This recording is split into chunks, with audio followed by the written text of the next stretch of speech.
Hello everybody, welcome back to another video. So, I know I told you guys I was going to be doing a no CP build or another Magic Templar or this, that, or the other, but to be honest with you, I lied. Yeah, I lied, but not in a bad way. I got back on a Magic Warden and I was like, bruh, this class is so fun. So, here I am again on a Magic Warden build. This one's a bit different than my past build because, well, one, we're using a different Mythic. We're using a pretty cool monster set, and yeah, it's a really fun build, to be honest with you. I really enjoy it, so as always, make sure you like, comment, and subscribe. If you think ESO is a trash game, like the video. If you think ESO is a really terrible game, comment. And if you think ESO wants to get rid of all its players and wants to lose all of its loyal and veteran PvPers, subscribe to the channel. This game loves to get rid of all of its players, I think. But anyways, that's not the point. So we're going to start with the character screen. We're going to get into the gear, and then we're going to get into the skills, and then I guess why not, I'll go over the CP because, oh wait, never mind. They reset the tree. So let's just get into it, everybody. So yeah. So here's the character screen. Why is my magic so low? It feels weird. Anyways, I thought it was higher. I'm bugging out. So my magic is 26k, which is still plenty. It's really not a big deal. We have 38k health. You have to run a high health build on the Magic Warden. It's kind of annoying, but you kind of do. We have 17,000 stamina. I like to be able to roll. I like to be able to sprint. Sprinting is very important in this build, I think. So it's very nice to be able to do. We have almost, we'll say 1600 magic recovery, but in essence and like reality, we have about 1800 because of our Betty. So yeah, and then when we're buffed, we have right now we have 3300 spell damage, but it is going to be much higher. We're going to get about 1500 more than this, so don't be too scared of the build because of that. We're going to get way more. It's like 5k about, and then maybe almost 5500 with like everything completely buffed. The spell crit, I think, is about 26k, which is pretty good. I mean, we are utilizing crit in this build, so I will give you like an option. I figured why, instead of going a complete like no CP build video, I'm going to give you what I'm using in CP or BGs, and then also give you an alternative for a no CP, what I do use, just so I can give you two options. I figured that would be more beneficial than going completely no CP, because no one really uses it. No one really plays a no proc. No one really plays it. So I figured, what's the point? We have 27,000 spell resistance, which is really good. It gets even higher because I'm a Breton, based on Breton passives. If I can get down to it right here, spell resistance by 2300, and then it's a doubled if you're afflicted with burning, chilled, or concussed. That's pretty much all the time. So in reality, we probably have about 29.2k. So that's really nice. I love that. Spell resistance is nice. I mean, although the builds right now that are really pissing me off are more physical resist, it's okay. So physical resist is 23. It's not the worst. It's also not the best, but a lot of physical damage builds kind of get really pissed off by my setup because I immobilize them constantly. So I do drain people of their stamina like crazy. Then we have 1600 crit resist. Now, I'm not using Rallying Cry. I will throw that out there. I thought about using it, and then I thought about it again. I was like, well, every single person and their grandmother and their mother and their cats and their dogs are using Rallying Cry. So, like, I figured, let's go another direction and use something a little bit more unique. So, yeah, that's what I thought of. My mask is really, I think my mask is the sexiest mask you can wear in the game. I mean, look at me. I look hot, okay? The Renegade Dragon Priest mask, like, come on. Sexy. And then I'm dressed as Manny Marco because, like, come on now. He's just swimming in babes. So, yeah. Alright, anyways. So, the gear. Oh, no, don't look. Keep your eyes closed. Okay. So, on the front bar, we're using the Master Ice Staff. This one goes hand in hand with a Magic Warden. Very good two-piece. It's always been good. We all know this. I remember back in the day when this skill used to be broken, Destructive Touch. But anyways, the point I'm making is this is really good. Now, it's not going to be your quote-unquote spammable, but how I kind of use it is I use my, my main spammable, and then I use this, and then I use my main spammable, and then I use this. It's just so it has 100% uptime. It does really have 100% uptime. I mean, 4 seconds is a really long time. Really long time.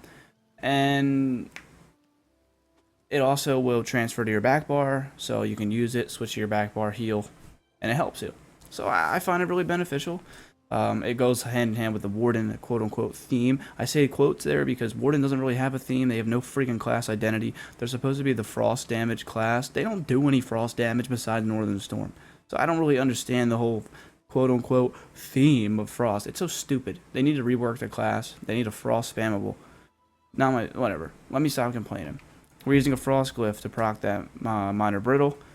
And yeah, we will be applying chilled to people constantly because of the destruction staff passives here. Let me see. Oh wait, sorry. Here we go. So frost clench deals, it costs less, deals less damage, applies a major maim, immobilizes and taunts the enemy. Disregard the taunt, but costing less is really good. Dealing just less damage is not really good. Applies major maim, so you're going to make people do 10% less damage to you and to everybody else, which is really good for 1vxing. Immobilizing people really pisses people off, especially DKs and Nightblades, because they got to roll to get out of it, and if they don't, then I'm already gone. So really, really good. You have the 100% uptime on chilled, 100% uptime almost on minor brittle. So I really, really like this staff. You could go and use the Master Inferno, but I really do think I like the ice staff better. So that's how I feel about it. So on the back bar, I'm sorry. I know I'm so unoriginal and I'm a freaking loser, but I am using Clever Alch.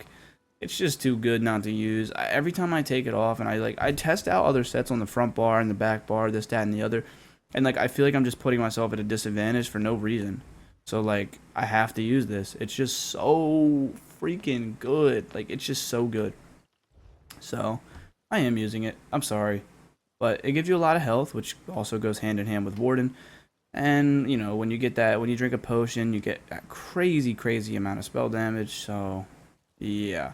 The reason my gear is only a 4-star at the moment is because I had to use a Clever Alchemist ring, but I could only find a blue one. Oh, shoot, guys. I just realized something. Holy crap. I was wasting a piece on my gear. Okay. Look at that. So you're going to watch the gameplay and you're going to be like, holy crap. You were playing good without having your stuff set up correctly? The answer is yes, that is what I was doing. So don't mind that at all. So this is what we could do in reality. But anyways, what I'm getting at. Okay. So, anyways, now we have even more stamina. Who really cares? But the point I'm making is this. Clever Alchemist is amazing. And that's all. It's so, so, so good. Now that I just said my gear was a little bit messed up, it doesn't really matter. It doesn't change anything. But the back bar, we're using Clever Alch, Resto Staff. I feel like a Resto Staff is really, really important. I mean, the only two options you're going to have is either a Resto Staff or a one-handed shield. I mean, really, what else are you going to use? I tried using a Greatsword to use Rally or like something like that because you get so much more spell damage. But it really wasn't hitting how it should. I gotta be honest, it just wasn't that good. So I just was like, forget it. Like, I'm not gonna use it. I use Powered on all my Resto staffs because it makes a huge difference for me. I think it's the best. So yeah. The monster set, we're using Nunatak. This set's freaking cool, to be honest. I've killed Nunatak in Imperial City about 20 times, and I've gotten a light helmet every single time. So, if you want a tip of advice, kill that freaking sucker until you get a heavy helm. I don't know if it doesn't drop in heavy or what, but geez, man, I can't get heavy for nothing. I don't know if it's even in the game at this point. But, in an ideal world, yeah, get a heavy helmet. This set is really good, though, because it gives damage, and it gives armor, and it gives crowd control. So, the one piece is armor, and then on the second piece, on dealing frost damage, we deal constant frost damage. You do a 6-meter area under the target for 6 seconds, dealing 627. That tooltip's wrong. Dealing 752 every 1 second, and supplying a 25% snare. On gaining 4 stacks, the enemy is immobilized and gains major brittle for 4 seconds, causing the target to take 20% critical damage. Now that's a lot of words. Basically what it is 25, or you get a 6-second duration. and then you get a 4-second duration of major brittle. So the set itself actually lasts for 10 seconds if you want to think about it, because you get the 6 seconds underneath and then the 4 seconds of brittle. So the 6 is the initial, the 4 is the extra. So the set kind of applies, does a little bit damage, does immobilize, does a snare, and then also gives you that crazy crit damage. So it's really good. Now, another reason it's really, really good is, for one, it's amazing for groups. It's amazing for like 1vxing because people are going to be bunched up a lot. I noticed that people don't even notice this thing under their feet. They seem to just sit there and get destroyed by it. Also, another good thing about it is if you see this proc underneath of your enemy, you use your Frost Clench. It'll immobilize them. They'll be stuck inside of it, and you're essentially getting a guaranteed major brittle. And you stack this with your minor brittle that you have from your glyph. You're getting 30% crit damage done all the time. Now, that is really, really insane. Now, something I considered doing was switching my Mundus from the Atronach and going with, what is the one that gives extra crit damage? The Thief? I want to say it's the Thief, I believe. But yeah, so you can get even more if you wanted to, but I think it's a bit overkill. I like having that recovery. So yeah, I'm a huge fan of this set. Again, if you can get heavy, it would be better, because then your resistances are going to be higher by like 1,000. So yeah, I would probably do that. But again, the Clever Alchemist on the body. Now, if you could, I would go with reinforcing the big pieces with triglyphs, and then well fitted or in pen on the smaller pieces. That's just what I do. That's my favorite combination. So yeah, we have we have 3 pieces of trainee right now. What you would want to do is get 2 pieces of trainee, because we're only going to use one 5-piece set on the back bar, and then we're going to use a monster set, and we're using a master weapon. So you're going to want to use 2 pieces of trainee to get that magic and health, and then you're going to want to use 2 pieces of druids to get the health and magic again. So in an ideal world, you would drop down that stamina and gain that in magic, which is much better for your build. Now, right now, I have the 3 pieces of trainee, like I said, but I will adjust as I need to, and hopefully, get that extra piece for druid. So yeah, we are running 1, 2, 3, 4 heavy. I would like to run 5 heavy, 1 medium, 1 light. That's an ideal situation for the extra Undaunted passive. So keep that in mind. Also keep in mind that my build doesn't have the Undaunted passive completely finished, because I'm a lazy piece of crap. So yeah, again, on the neck, we're using the trainee. I like to go 2 spell damage, 1 magic recovery, or you can go 1 spell damage, 1 recovery, 1 reduced cost. I'm a big fan of reduced cost on a Warden because, well, Arctic Wind's expensive, and yeah, it's really nice because you're also a vamp, so it kind of negates it, and then we're also a Breton, so it would be really nice to have it. But here is the Mythic. We are using Wild Hunt. Now, why are we using Wild Hunt? I noticed in recent PvP situations, I was using Sea Serpent. Yes, it gives crazy damage, crazy spell damage, whatever. It makes you slow. So yeah, you're more tanky, but Jesus Christ, the amount of damage you're taking, you can't get away from. It's so annoying. Alright, I've tried marking. I love the spell damage. I love the extra resistance. But I find much more success in being able to just outrun everyone. If I'm doing this, see you later, bud. Alright, I got 30% movement speed from my wings, and then I get the 15% all the time. Plus, I get the 7% from Swift on the trait. So you're getting 23 plus 30, you're getting 63% movement speed all the time in combat. And then you're getting 45% out of combat. So you're really, really fast. So I find a lot of success just popping this, popping my wings, and moving. It's just gone. So if I'm ever in trouble, I can readjust. Since I'm a ranged build, I don't really have to be up in their face, so I can just stay ranged, do my thing, and not have to worry about everybody else. Wild Hunt saves my life constantly. You'll see in the gameplay, I got really low at one point, and I kind of just popped my Wild Hunt. Well, I didn't pop my Wild Hunt, I popped my wings, and I was just out of there. I reset. So I really think the Wild Hunt gives a lot more than you may realize. Movement speed is king in PvP. If you are mobile and fast and avoid damage, you don't need to be as tanky. And on top of it, our resistances are still solid. It's not a big deal. So that's how I see it. Now, before we move on to the skills, again, remember, you want to replace one of these trainee pieces with another druid. That way you can just get another one, another 1,000 magic. So, yeah, I hope you enjoy the gear. Now, quick little tip: if you are going to play no CP, I would probably run Ancient Dragon Guard. Ancient Dragon Guard is an insanely good set. Very, very, very, very, very good set. Another one that's really good is New Moon's Acolyte. Another great set. You could also front bar any magic damage set you want. You could even use Dagons. It's a great set that buffs your AoE damage. But to sum it up, I would really try my best to get Ancient Dragon Guard on the body. That's one of my favorite no CP sets. I believe it works in no CP now that I'm thinking about it. I think so. But I really, really like that set. I don't know. I believe it works in no CP. I don't know if someone can check me on that. But yeah. Also, in terms of your Mythic, if you're playing no CP, I would probably drop Wild Hunt. And I would go Gaze of Sithis, because Gaze of Sithis is amazing for no CP, because it's one of the ones that work. That Mark and I believe Wild Hunt works. So, yeah.